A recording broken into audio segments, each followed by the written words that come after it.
L'heure approche pour P. Diddy. Accusé de trafic sexuel, le magnat du hip-hop déchu fera face au juge Arun Subramanian et au procureur, comme prévu, le 5 mai 2025. Au cours d'une audience au tribunal de Manhattan qui a eu lieu le 1er mai, le rappeur de 55 ans a refusé un accord de plaider coupable.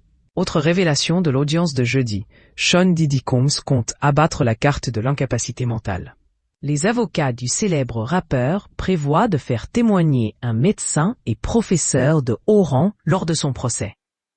Le rappeur en disgrâce continue ainsi à clamer son innocence face à toutes les accusations qui pèsent sur lui. À une semaine du début de son procès, qui devrait durer 8 semaines, P. Diddy, 55 ans, avance finalement la carte de la santé mentale. La capacité mentale de T.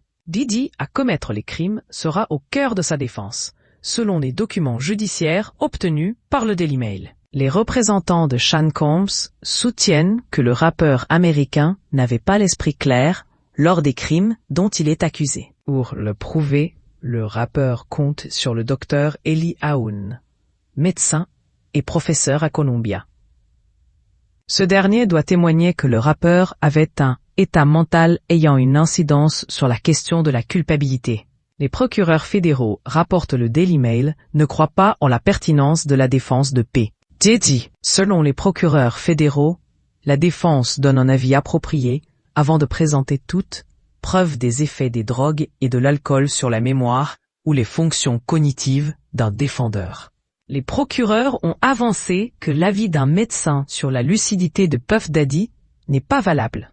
Ils soulignent que le médecin n'a jamais examiné personnellement le rappeur et que son témoignage serait basé sur d'autres cas. P. Diddy est accusé d'avoir drogué ses victimes. On se demande maintenant s'il n'était pas en état d'ébriété lors de ses actes.